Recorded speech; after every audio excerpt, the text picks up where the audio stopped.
Welcome back to Modestly Fit, where we're putting a difference with getting fit modestly. And today I'll be sharing what I wish I knew when I started my weight loss journey. And I believe this would save you a lot of time, energy, and a whole lot of frustration.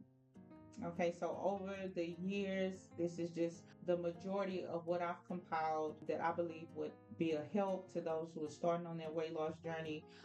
This is everything I've learned over time, and I'll be putting it into two videos. I'm going to make a part one and a part two because it's just a whole lot. And I didn't want to condense it all into one lengthy video. I will be making it into two parts. Yeah, let's jump right into it. All right, so section one, we're going to be talking about the foundation of fat loss and starting off with the basics. I know some may be logged on and already have knowledge of these things, but I'm going to be talking more so to the person who has absolutely no idea about anything in regards to weight loss or fitness. So we're going to be starting from the basics. So first thing, what is a calorie? And a simple explanation is it's a unit of energy.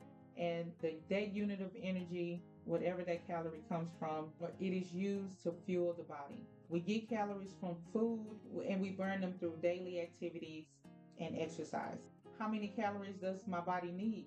We all have different body types, and different body types need different calories in order to function. So I had to go to Google and look up my total daily energy expenditure, and it lets me know how many calories that my body needs daily to function. So I went to Google. You can type in TDEE calculator, and it is all according to your weight, your height, your age, and whether you're male or female. You insert that information in, and it'll give you a list of how many calories your body needs on a daily basis. And it also lets you know how many calories your body needs in order to be in a deficit to lose weight. It also lets you know how many calories you need to eat if you're trying to gain weight. So that was a helpful tool to help me out. If you want to do is type it in TDEE calculator. The next thing I started to do, some don't recommend it, some do recommend it, which is calorie counting or logging in your food,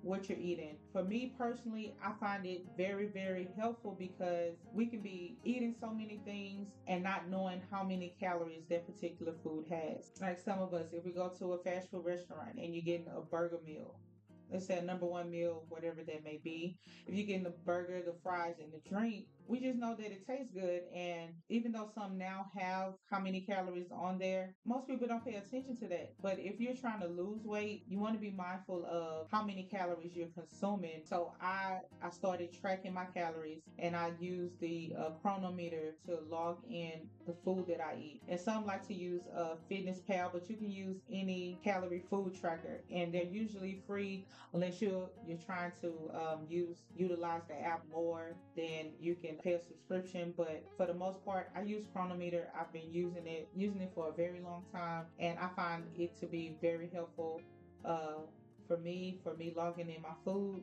It lets me know everything about it. It has the date, it lets you know what day you're in, it lets you know how many calories per food. So like for example, I put that hard boiled egg in there. It lets you know how many calories that egg is, how many proteins, how many carbs, how many fats it has, and then it lets you know what your expenditure is, how much you have remaining, and how much you've consumed. It also shows your daily targets. These are mine, of course. It's just a good app to use to log your food, and I find it very, very, very helpful. And I usually like to start on, if I know that I'm going to be eating a meal that's really high in calories, I go ahead and log that in first. If I'm already know what I'm eating, or my desserts, I would like to go ahead and log that in, and then I build from there. So let's say I'm doing 2,000 calories a day. So I would already know I'm doing 2,000 calories. I will go ahead and put in the largest meal that I'll be having. I'll insert that in. Usually it's for dinner when I'm having the most calories. So I'll put my dinner in. Most times I'll already have it planned out what it is that I'm eating. Have that in there. And then when I go to eat my first meal, I'll put in everything that I'm eating, even down to the sauces. I try to put that in because those sauces, those little packs carry a lot of calories in them.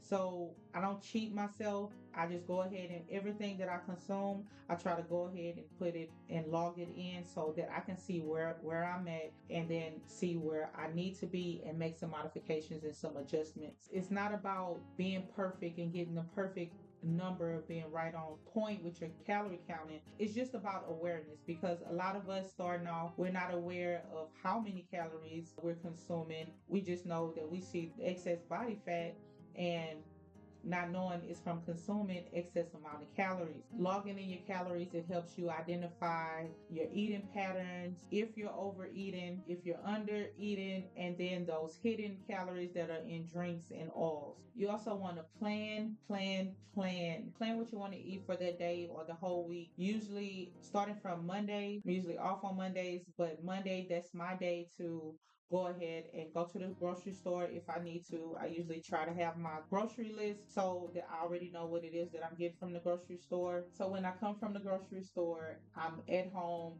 prepping. I usually prep for about 3 to 4 days of what it is that I'm going to eat. So I usually have something balanced, a protein, a vegetable. It's usually like a stir fry is one of my go-to, something that I love, either with lean chicken or lean ground beef. And I'll do a stir fry with vegetables. And if I just want that a carb in there, instead of rice, I'll do rice. If I do rice, it'll be brown rice. If I don't do the rice, which most times I don't, I do plantains.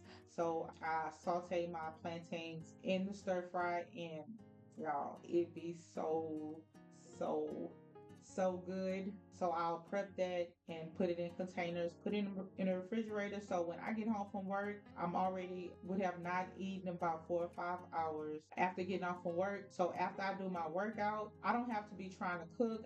And I'll be hungry after working out. So I don't have to worry about mindless snacking until I finish cooking. I already have my food ready. And that helps me a lot. And I look forward to that meal because I already know that it's going to be good. Okay. This brings me to section 2 with managing hunger and hormones. All right, so what is insulin and how it affects the body? Insulin is a hormone that helps stores the sugar from the bloodstream. High insulin levels from frequent eating and snacking can block fat burning. So some tips are to try intermittent fasting or set eating windows instead of frequently eating. We're going to go into understanding cravings. So we have emotional versus physical hunger. Now, when you're physically hungry, your body will let you know when you're physically hungry. Now, emotional hunger usually stems from poor sleep, bad eating habits, boredom, or stress. Okay, so we really want to get those fixed so you don't activate that. Now, with physical hunger, especially if you're trying to do intermittent fasting, you want to try to drink water first. Sometimes we confuse being hungry and the body is actually want to be hydrated. So try drinking water first. This may have been something that we've heard more over, but hydrate the body, replenish it with water. Usually, in some instances, that's what the body needed. It just didn't want the food, but it just needed to be hydrated. All right, so you just want to understand what those cravings are and when you're having them, how to combat them. If you have a craving and you don't give into the craving, it'll go away. Most times we're having cravings and we just give into it, but I challenge you, just try it out.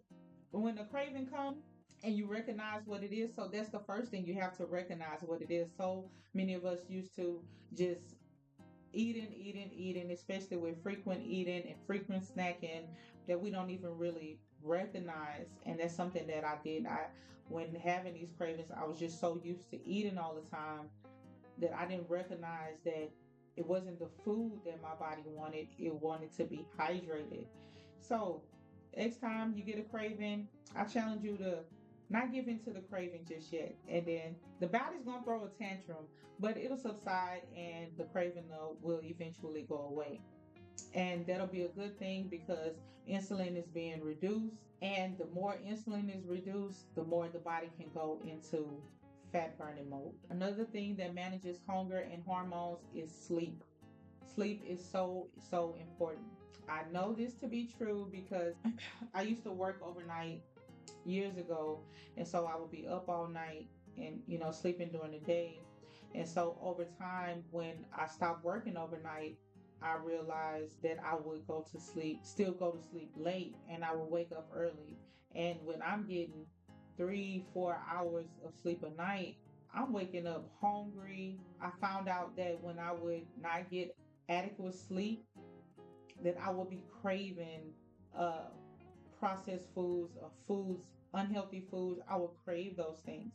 Versus once I would get sleep, 6, 7, 8 hours of sleep, while my body's well rested, I can do intermittent fasting easy after having my coffee, not even having an appetite until I have my first meal during the midday. So I found that when I don't get enough sleep at night, I have cravings and I tend to overeat after that night of not having enough sleep. When I do get adequate sleep, then I find that I'm on track. I'm doing the thing, okay? So sleep is very important when it comes to hunger and your hormones. So the goal for when it comes to sleep, you want to get at least 7 to 8 hours of sleep. That may be a struggle for some. It even is still a struggle for me because it just seems like there's not enough time in the day for me. um, but I have to prioritize sleep because if I don't, I will be ravenous the next day. Okay. So I have to be mindful and I really have to prioritize sleep because I find that it definitely makes a difference on my weight loss journey. All right, section 3, I'll be talking about mindset and consistency. Now, with the mindset and consistency, here is where it all boils down to the mind. The body is so accustomed to doing things routine. And I found that for me, the hardest thing for me to do was to start. I'm like, what if I fail? Or what if this don't work out? What if this don't work out? Or what if I start and then I stop? It was just so many things coming to my mind that hindered me from actually starting my weight loss journey. The mindset that I had about my weight loss journey. One thing I realized and that I want to share is be comfortable with scale fluctuations. I know the number on the scale, we want to see that certain number, but we have to know that our body goes through changes as women, different times of the month. We have different things going on with our hormones. So there are going to be scale fluctuations. You don't want to just depend on the scale to be able to see that victory. So me, I love small victories. When I see my clothes getting looser or fitting looser, but the number on the scale can still be the same. And if I'm seeing my clothes fit looser, that's a small victory for me. Or if I have the measuring tape and I'm measuring my waist or whatever part of my body I'm measuring, if I see a reduction in inches, that's a small victory for me. And even though I don't see that number on the scale, I know that my body is changing. So be comfortable with scale fluctuations, even though you're not seeing the number lower. If you're seeing these other victories, or if you're just making small progress where you're eating healthier than what you was doing, or if you have one meal that's full of calories over processed and then you have your next meal that's a more healthier choice, or if you have an unhealthy snack and then you find yourself having a healthier snack, some fruits, vegetables, or if you're increasing in those are small things where you wasn't doing them before that you're doing now. And like for me, like I hated salads. I didn't drink water. I just anything healthy, it was just I abhorred it. Like it was just so disgusting to me. And now I love salads. Like now I even crave salads when I've gone without eating it for some time. And water, that's all I drink. That's all I drink. That's all I drink now for the most part. So once you see yourself start making these little changes, and it's going to happen over time. The more consistent you are with it, the more it's going to happen. And be happy with those little changes, even though you're not seeing the numbers drop on the scale the way that you want to.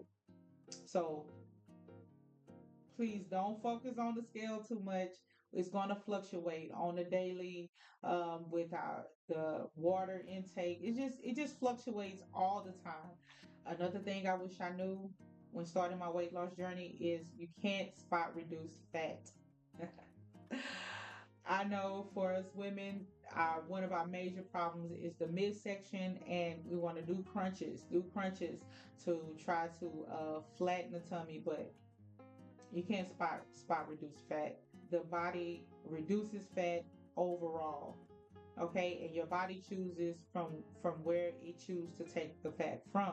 Okay, and like for me, I noticed like my face would start to not be so full. Like my upper body here, I notice in my shoulders and my arms is where I tend to lose weight. And that's how I know once I see that happening, I know that's where the fat is coming from first. It seemed like the places where I want it to, it doesn't. So you just have to stay consistent until your body overall reduces the body fat. All right, yeah. So consistency will reveal your results. If you're seeing that you're slimming down, you're starting to see your little bone right there, you know you're making progress. All right, so just stay consistent with your results. Even if you fall off track, just get back on the horse and keep riding. Okay. Oh, I'm so goofy. Yeah, and as I mentioned, celebrate the small wins. When your clothes are fitting looser, you have an increase in energy that you didn't have before. You have your confidence is building up because others are complimenting you on the changes you've made or how you look. And another small win, you have discipline now. You have control over what it is that you're eating. When you have control and that discipline, you're on it.